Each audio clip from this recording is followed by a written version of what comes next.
Hello friends, public international ലോയുടെ മറ്റൊരു ടോപ്പിക്കായിട്ടുള്ള സ്റ്റേറ്റ് സക്സഷനാണ് നമ്മൾ ഡിസ്കസ് ചെയ്യാൻ വേണ്ടി പോകുന്നത്. State succession occurs when a state ceases to exist or new state is formed within the territory of an existing state. ഒരു നിലവിലുള്ള സ്റ്റേറ്റിൻ്റെ ടെറിട്ടറിയിൽ മറ്റൊരു സ്റ്റേറ്റ് ഫോം ചെയ്യുകയോ അല്ലാന്നുണ്ടെങ്കിൽ ആ സ്റ്റേറ്റിനെ മറ്റുള്ളൊരു സ്റ്റേറ്റ് സീസ് ചെയ്യുകയോ അല്ലാന്നുണ്ടെങ്കിൽ അതിൻ്റെ ടെറിട്ടറി എക്സിസ്റ്റിംഗ് സ്റ്റേറ്റിൻ്റെ ടെറിട്ടറി ഒരു സ്റ്റേറ്റിൽ നിന്നും മറ്റൊരു സ്റ്റേറ്റിലേക്ക് ട്രാൻസ്ഫോം ചെയ്യുകയാണെങ്കിൽ അതിനെയാണ് നമ്മൾ സ്റ്റേറ്റ് സക്സഷൻ എന്ന് പറയുന്നത്. അപ്പോൾ succession of state means replacement of one state by the another in the responsibility of international relation of state.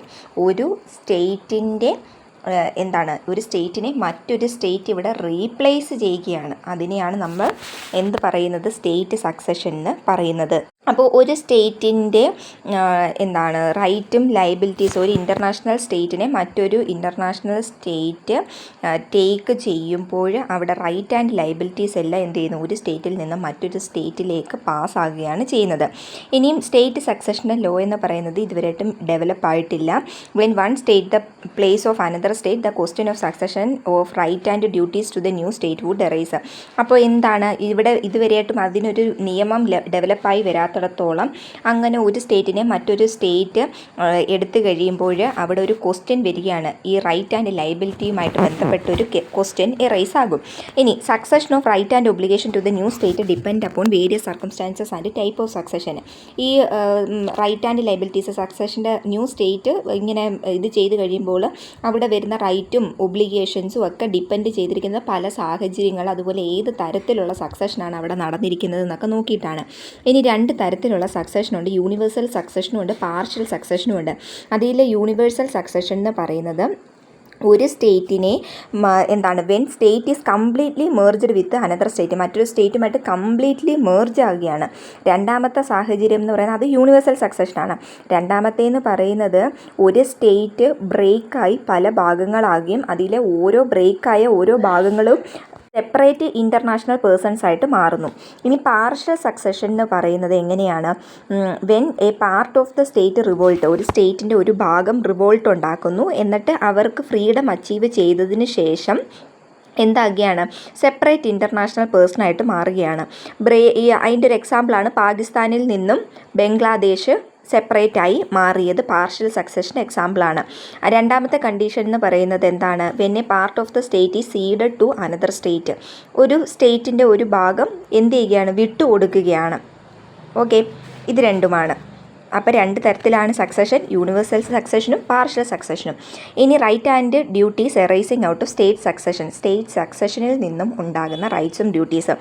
First വണ്ണാണ് political right and duties. No succession take place in respect to political right and duties and hence succeeding state is not bound to follow the principles of political treaties of the former state. ഒരു സ്റ്റേറ്റിനെ മറ്റൊരു state succeed ചെയ്ത് കഴിഞ്ഞാൽ പഴയ സ്റ്റേറ്റിൻ്റെ political റൈറ്റും ഡ്യൂട്ടീസും ഒക്കെ new ആയിട്ട് പുതിയതായിട്ട് സക്സീഡ് ചെയ്ത സ്റ്റേറ്റ് അവിടെ ഫോളോ ചെയ്യണം എന്നില്ല. ഓക്കെ, ഒരു സ്റ്റേറ്റിനെ മറ്റൊരു സ്റ്റേറ്റ് ടേക്ക് ചെയ്ത് കഴിഞ്ഞാൽ ആ പുതിയ സ്റ്റേറ്റ് പഴയ സ്റ്റേറ്റിൻ്റെ പൊളിറ്റിക്കൽ റൈറ്റ്സും ഡ്യൂട്ടീസും ഫോളോ ചെയ്യണം എന്നില്ല. രണ്ടാമത്തേത് state property of the extant state will succeed to the new state. ഇപ്പം നിലവിലുണ്ടായിരിക്കുന്ന പ്രോപ്പർട്ടി പുതിയ സ്റ്റേറ്റിനോട് കൈമാറുന്നു. മൂന്നാമത്തേന്ന് പറയുന്നത് സ്റ്റേറ്റ് ഡെപ്റ്റ്. ഒരു successor state is a newly independent state. ഒരു successor state newly independent state ആണ്. It will be bound by the ഡെപ്റ്റ് of the predecessor state only if new state has benefited from the loan. ഇപ്പം നേരത്തെ ഉണ്ടായിരുന്ന state ഒരു loan എടുത്തിട്ടുണ്ടെന്ന് വെക്കുക. അങ്ങനെയാണെങ്കിൽ ആ ലോൺ എടുത്തപ്പോൾ പുതിയതായിട്ട് വന്ന സക്സീഡിങ് സ്റ്റേറ്റിന് ആ ലോണിൽ നിന്ന് എന്തെങ്കിലും ബെനിഫിറ്റ് ഉണ്ടെങ്കിൽ മാത്രം ആ ലോൺ റീപേ ചെയ്യേണ്ട ആവശ്യമുള്ളൂ. ഇഫ് ദ ഡെപ്റ്റ് has been incurred for a purpose hostile to the successor state or for the benefit of some other person, successor സ്റ്റേറ്റിൻ്റെ ഹോസ്റ്റലിന് വേണ്ടിയോ അല്ലെങ്കിൽ മറ്റേതെങ്കിലും സ്റ്റേറ്റിൻ്റെ ബെനിഫിറ്റിന് വേണ്ടിയോ ആണ് അവിടെ ലോൺ എടുത്തത് എന്നുണ്ടെങ്കിൽ ഈ സക്സസർ സ്റ്റേറ്റ് ആ ലോൺ റീപേ ചെയ്യേണ്ട ആവശ്യമില്ല. അടുത്തതാണ് succession of contractual right and obligations. General rule പ്രകാരം സക്സീഡിങ് സ്റ്റേറ്റിന് എക്സ്റ്റെൻഡ് നേരത്തെ ഉണ്ടായിരുന്ന ആ സ്റ്റേറ്റ് എൻറ്റർ ചെയ്ത കോൺട്രാക്റ്റുകളിൽ ബൗണ്ട് ചെയ്യണം എന്നില്ല. പക്ഷേ അവിടെ ഒരു കോൺട്രാക്ച്വൽ ഒബ്ലിഗേഷൻ ഈ സ്റ്റേറ്റ് അക്സെപ്റ്റ് ചെയ്യുകയാണെങ്കിൽ, ഈ സക്സീഡിങ് സ്റ്റേറ്റ് അക്സെപ്റ്റ് ചെയ്യുകയാണെങ്കിൽ ഓക്കെ, ആ സ്റ്റേറ്റിനകത്ത് പുതിയ സ്റ്റേറ്റിന്, ആ സക്സീഡിങ് സ്റ്റേറ്റിന് അതിൻ്റെ അകത്ത് റെസ്പോൺസിബിലിറ്റി ഉണ്ട്. അത് കോൺട്രാക്റ്റ് അക്സെപ്റ്റ് ചെയ്യാത്തിടത്തോളം കാലം ആ പുതിയ സ്റ്റേറ്റിന് അതിൻ്റെ അകത്ത് യാതൊരു തരത്തിലുള്ള അധികാരവും ആ കോൺട്രാക്റ്റിൻ്റെ അകത്ത് എൻറ്റർ ചെയ്യേണ്ട ഒരു ആവശ്യവുമില്ല. അതിന് എക്സാമ്പിളാണ് West Rand central gold mining company versus king എന്ന് പറഞ്ഞ കേസ്. ഇനി അടുത്തത് വരുന്നത് succession of concessionary contract. Concessionary contract എന്ന് പറയുന്നത് എന്താണ്? മൈൻസ് ഡിഗ് ചെയ്യുക, പിന്നെ അതുപോലെ എന്തെങ്കിലും ഒരു പർട്ടിക്കുലർ ബിസിനസ് ക്യാരി ചെയ്യാൻ വേണ്ടി ലൈസൻസ് കൊടുക്കുക, ഇതൊക്കെയാണ്. Which were entered into by the extend state will not bind the succeeding state.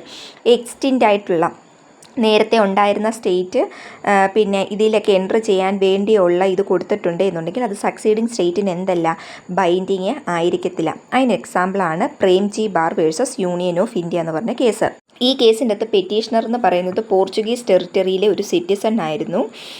December 20, 1961 Portuguese territory ഇന്ത്യയുമായിട്ട് merge ചെയ്യുകയും പെറ്റീഷണർ ഇന്ത്യൻ സിറ്റിസൺഷിപ്പ് അഡോപ്റ്റ് ചെയ്യുകയും ചെയ്തു.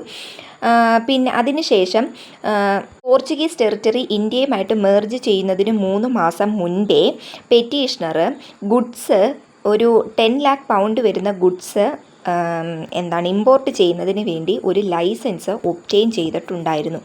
അതിന് വേണ്ടി അഡ്വാൻസ് ആയിട്ട് കുറച്ച് മണിയും കൊടുത്തു. ഇന്ത്യൻ സിറ്റിസൺഷിപ്പ് അക്വയർ ചെയ്തതിന് ശേഷം ഇന്ത്യൻ ഗവൺമെൻറ്റിനോട് ഈ ലൈസൻസ് ഒന്ന് എക്സ്റ്റെൻഡ് ചെയ്യാൻ വേണ്ടി ചെന്നു. അപ്പോൾ ഈ ഗവൺമെൻറ് എന്തോ ചെയ്തു, ഇത് റിജക്റ്റ് ചെയ്ത് കളഞ്ഞു.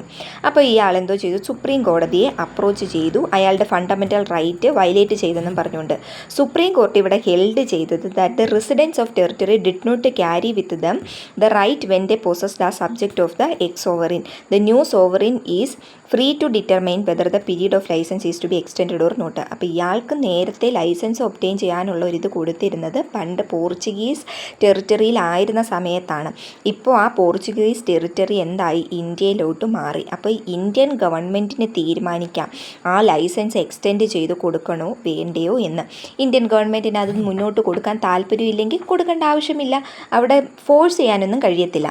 പിന്നെ succession of liability for tort. General rule പ്രകാരം ന്യൂ സ്റ്റേറ്റ് എന്ന് പറയുന്നത് ഫോർമർ സ്റ്റേറ്റ് കമ്മിറ്റ് ചെയ്ത ടോർട്ടിൻ്റെ അകത്ത് കോമ്പൻസേഷൻ കൊടുക്കാൻ വേണ്ടി ലയബിൾ അല്ല. If the former state had decided to pay compensation, succeeding state will be bound by the decision. Former state ഇപ്പം compensation പേ ചെയ്യാൻ ഡിസൈഡ് ചെയ്യുകയാണെന്നുണ്ടെങ്കിൽ സക്സീഡിങ് സ്റ്റേറ്റും എന്താകുന്നു, ആ ഡിസിഷന് ബൗണ്ട് ആവുന്നു. അങ്ങനെയാണ് കൊടുത്തയിലേ പറ്റത്തുള്ളൂ. റോബർട്ട് ഇ ബ്രൗൺ ക്ലെയിം കേസിൻ്റെ അകത്ത് പറയുന്നുണ്ട്, tribunal held that the successor state is not bound to respect a claim for unliquidated damages in tort. ടോർട്ടിലെ അൺലിക്വിഡേറ്റഡ് ഡാമേജസിനൊന്നും ക്ലെയിം കൊടുക്കാൻ വേണ്ടി സക്സസർ സ്റ്റേറ്റ് എന്തല്ല, ബൗണ്ട് ആകുന്നില്ല. അൺലിക്വിഡേറ്റഡ് ഡാമേജസ് എന്ന് പറഞ്ഞാൽ അറിയാമല്ലോ, മണി ആയിരിക്കും കോമ്പൻസേഷനായിട്ട് കൊടുക്കുന്നത്. ഇനി succession regarding membership of the UN. No succession take place in respect of the membership of the UN. After ഇന്ത്യയുടെ പാർട്ടീഷന് ശേഷം പാകിസ്ഥാൻ എന്തോ ചെയ്തു, UN-ൻ്റെ മെമ്പർഷിപ്പ് ക്ലെയിം ചെയ്തു. എന്തും പറഞ്ഞിട്ടാണ്, പിന്നെ ഇന്ത്യയുടെ ഭാഗമായിരുന്നു എന്നുള്ളൊരു ഇതാണ് അവർ കാണിച്ചത്. ഇന്ത്യ എന്തായിരുന്നു അപ്പോൾ, UN-ൻ്റെ ഒറിജിനൽ മെമ്പറായിരുന്നു. ജനറൽ അസംബ്ലി എന്തോ ചെയ്തു, പാകിസ്ഥാൻ്റെ ക്ലെയിം റിജക്റ്റ് ചെയ്തു.